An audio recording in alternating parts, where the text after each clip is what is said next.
So not only is Hi-Fi Hillary, who's also known as Hillary Johnson, one of our guest DJs on episode 10 of New Music Mondays, but she's also joining me for an interview. Hello, Hillary, and welcome to the show. Hi, Davey. How are you? I'm doing great, thanks. I'm so excited to have you here. I really admire you and what you've done with your career and your live stream Kale Shelter, which can be seen every Thursday evening at 8 p.m. Eastern, 5 p.m. Pacific at kaleshelter.com. You combine some really interesting elements: music, interviewing, and cooking. Tell us how that came about. Well, essentially, Kale Shelter started because I needed something to do to occupy my time during the pandemic. And I had been DJing clubs only once a month was plenty for me. But for some reason, the idea of getting to use more of the tech and being at home and not having to worry about what songs were going to clear the dance floor was very appealing to me. So I decided, well, I'm going to start live streaming. This was back in when it kind of everything started happening. And I thought, well, if I'm going to do this, I should at least make it a little more fun for me than just playing music. You know, I could take an approach like what you do and do only new music, but I'm thinking that'll get not that fun because I have more fun when I DJ a lot of 80s stuff, new wave stuff. And maybe I'll be able to play some disco if I want to play some disco. I could do whatever I want if I do this. And then I thought, well, I should keep it consistent. And I thought, you know, what would be really cool would be to put some sort of slant on it. I need some kind of theme because I'm not a simple person. I need to complicate things. I thought, well, let's find like-minded people people like-minded to myself, vegan, women, strong women, people that are either DJs or musicians, and have them as guests. So at least it's a little more interesting for other people who are watching and they don't have to get bored with me. So that's kind of how it got started. And I had the idea, I think it was like a Tuesday night, and by Wednesday evening, or maybe it was like a Tuesday morning, and by Wednesday evening, I had 5 episodes scheduled. So just going through my Rolodex of friends that I already knew that fit that bill.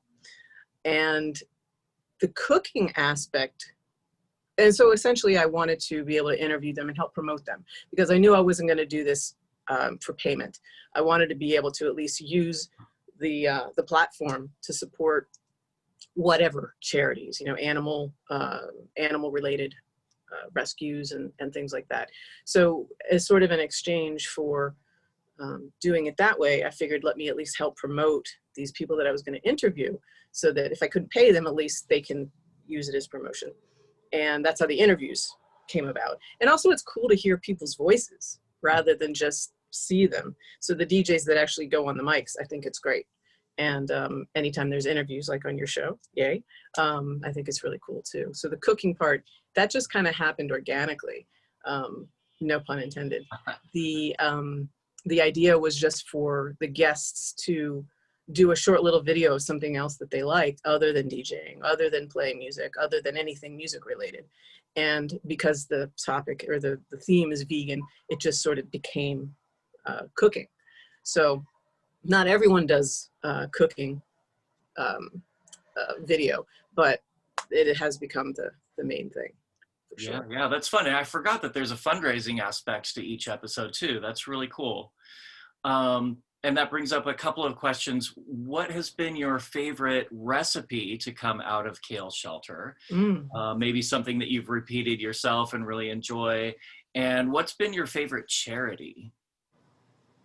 Wow, I think the favorite charity would be Free From Harm in Chicago, because several of my guests have been from Chicago and they've gravitated toward Free From Harm.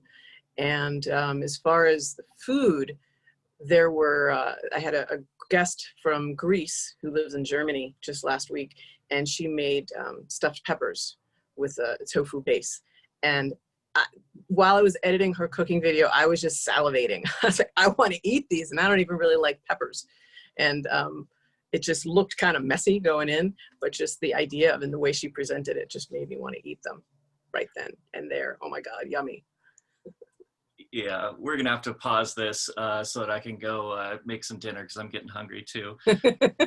That's awesome. So I'm curious about what has led up to all of this. You've made a life out of music. You're describe yourself as an audio technologist and a grumpy audiophile, which I know a lot of us can identify with. Um, when did you first realize that audio was something that really connected with you? When maybe your first record, or let's go way back.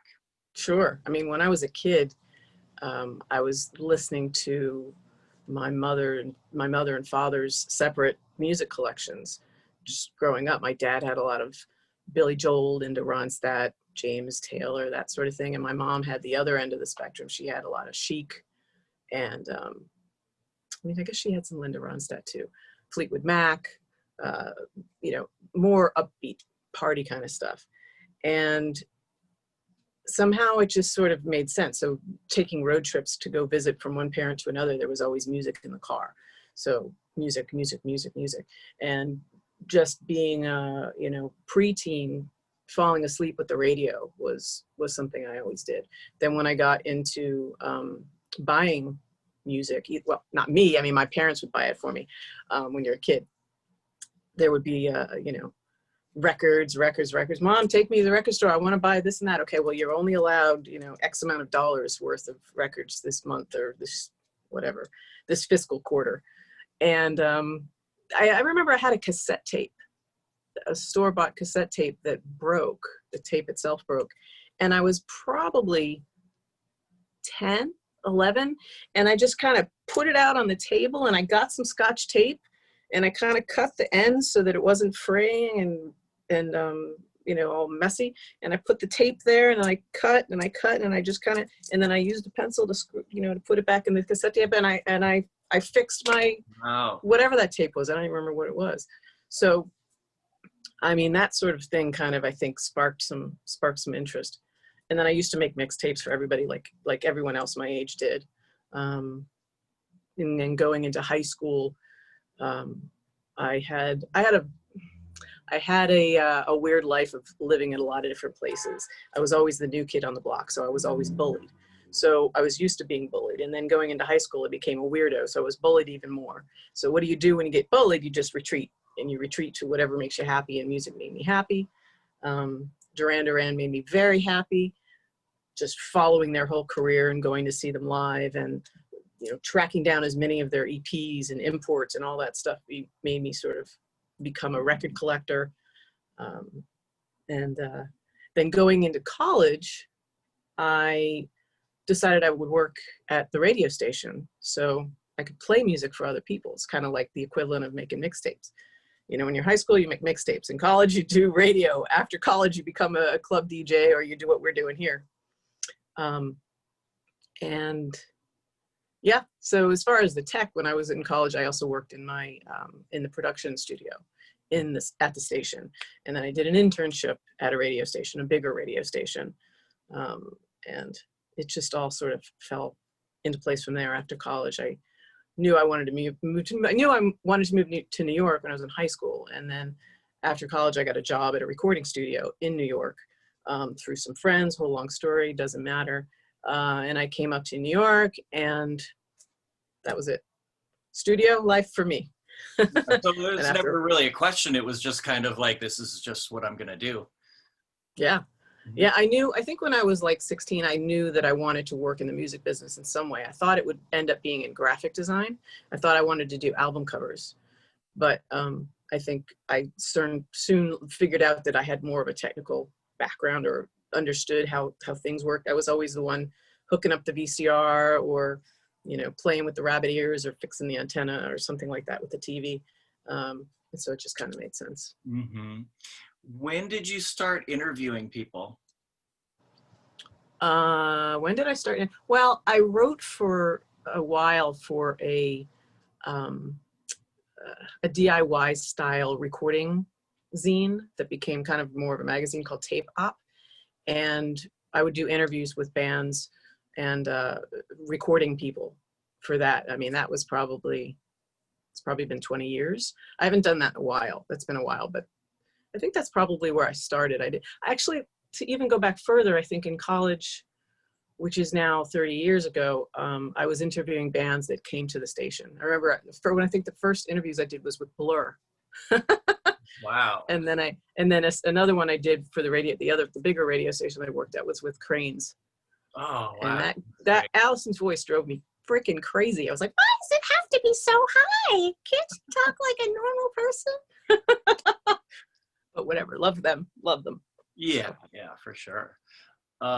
So what's your favorite thing about interviewing people? It's so easy. Just ask them questions and let them talk. Right, but And what if just they make don't? jokes. What if they leave you with 2 or 3 word answers and you run out of questions after 10 minutes? Then you have a shorter interview. Then you just do what you got to do. I mean, not everyone is going to be comfortable, of course, and not everyone is going to be interesting enough to have to be a part of what you're trying to. Everyone's interesting, but you have to find what it is that makes them interesting based on what you're trying to do. So, for a show about with interviews with vegans, that's pretty interesting. So, just finding what it is that is interesting about the person and then making jokes about the stuff that isn't.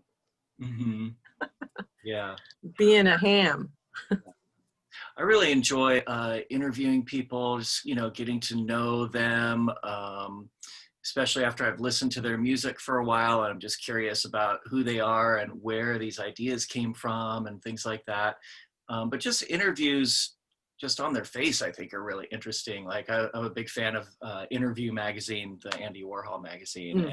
Mm-hmm. I'll track down interviews on YouTube of like my favorite bands and artists and authors and stuff like that. So I've watched a lot of interviews. I'm going to guess that you've watched your share as well. Sure. What is your least favorite thing about watching somebody else do an interview with someone? I think when the questions are really standard, it's frustrating, especially for someone who is interviewing a band and maybe they're asking about where are you going on tour this time? Or, what's it like being in the studio? Like, come on, get some more fun stuff in there. Because bands, I think it's more frustrating for me to see a band be bored in an interview. Individual people's a little different, but in terms of a group being interviewed, I think, I see any band that goes on a real proper tour that has a publicist that basically is setting up an interview for them before the show, and or a radio performance or something like that, it gets boring. You do the same thing all the time. So I think the only thing that's very frustrating is just seeing the person being interviewed being bored. Yeah, for sure. And then of course there's plenty of technical things that I can be very critical of. I'm not really critical of any of the video stuff because I'm not really a video editor. I'm definitely not a video editor. I can do it, I can get by. But more if the audio is really bad, or, the quality is bad, or there's a lot of ums and likes that aren't cut out. What I mean? I don't know. Oh, I'm making your job harder. I'm the king of that. Yeah, for sure. So my interviews must be very frustrating for everyone, I'm sure. I was in a band once. I was just gonna, you made me kind of remember that, sorry, now I can't stop saying, and we were being interviewed by someone who was not interested in us at all. And actually, I think maybe the third question was, so what do you want me to ask you? Live on the radio up at Seattle. What's that really great college radio station in Seattle? KEXP? Yeah, it was on KEXP. We didn't do the fancy live shows that they do, but we were interviewed by someone who just didn't want us there. Yeah. And either that or they just didn't know, or they didn't have the time. That is one of the hard things, is if you don't know. I mean, I'm interviewing people all the time now that I don't know anything about. So I'm getting to know them during the interview. And if I look like a fool during the interview, I just cut it out. So no one knows that I don't know. So are you working on anything for the future? Any projects that you have in mind or that you're actually working on, or any events that you're planning on DJing at or anything like that? No, it's funny, the DJing thing for me is kind of a hobby. It's very much a side to my main passion, which is making records. Unfortunately, right now, there's not a lot of records that can be made just due to everything going on, and just also the industry is terrible. I am in the middle of mixing a record for the Long Losts, and that will be coming out soon. So between that and then doing Kale Shelter and just having a full-time day job, which is incredibly demanding, and there may be some more animal rights based streams and things like that, but those to me are just things that happen. They're not big events that I'm planning for or anything like that. I want to take a vacation. I want to go somewhere. That's what I'd like to plan, but that's not going to happen yet. Yeah, well, when you get a chance to, where do you want to go? Well, this year we were supposed to go to Germany and to Ireland. It's my boyfriend and my 10-year anniversary. Congrats. And it was my 50th birthday. So we had all sorts of great plans, which fell through. So damn it, that's where I want to go. Yeah. Both of those places. Yeah. Yeah. I'm right there with you. I had a canceled trip to, where were we going to go? Well, Belgium. Nice. And Leipzig. And To VJT? Oh, what's that? To VJT? Leipzig? To Treffen? Oh, yeah. Exactly.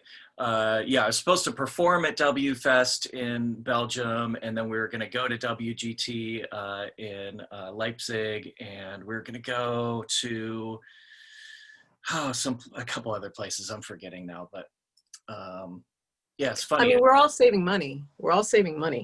Saving money. It was our plans were for May. We were supposed to go in May, and it feels like a year ago. Yeah. Since then. Oh, maybe we'll get to go back next year. Anyway, thank you so much for joining me, and thank you for contributing the sets of music for the show as well. You're a great DJ, so much fun to listen to. Thank you, sir. Love the show. Thank you. Yeah, thank you. Glad to be here and glad to be a part of it, and I'm really excited to see that you're doing this regularly, and I hope it lasts a long time for you. Oh, good. Thanks. Me too. All right. So you can find Kale Shelter again every Thursday evening at 5 p.m. Pacific and 8 p.m. Eastern Time at kaleshelter.com. Thank you so much to Hillary Johnson, otherwise known as Hi-Fi Hillary. You are watching New Music Mondays on twitch.tv/DavyBones. Hi everyone, hope you liked that video. If so, please like and subscribe to receive notifications when we upload more content. New Music Mondays is a live stream show every Monday from 7 p.m. to 9 p.m. on twitch.tv/DavyBonesOakland. It features myself and a weekly guest DJ spinning new releases in the world of dark music, post-punk, goth, dark wave, as well as interviews with the people that make the music happen. So it's a lot of fun. Make sure to join us live. Again, that's every Monday, 7 p.m. to 9 p.m., or actually about 9:30 Pacific time. The audio will always be uploaded the next day to my Mixcloud page, mixcloud.com/DavyBonesOakland. And thanks for watching the video on YouTube. The interviews will all be uploaded to the YouTube channel, as well as an occasional kind of behind the scenes video as well. All right. Thanks again.